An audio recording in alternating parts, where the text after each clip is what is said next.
ថោកតែគួរឲ្យខ្លាំង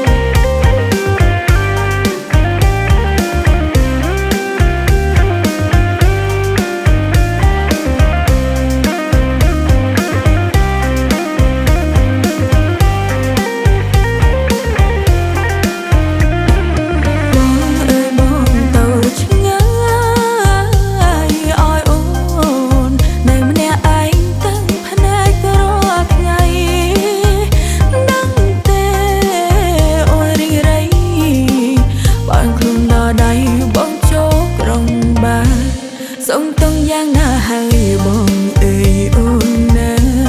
គេថាបងមកស្រោកអូនចាំទាំងប្រើ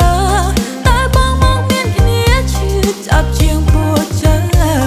អត់ចាណាបងមិនខកខាត់គ្នាពីពេលណា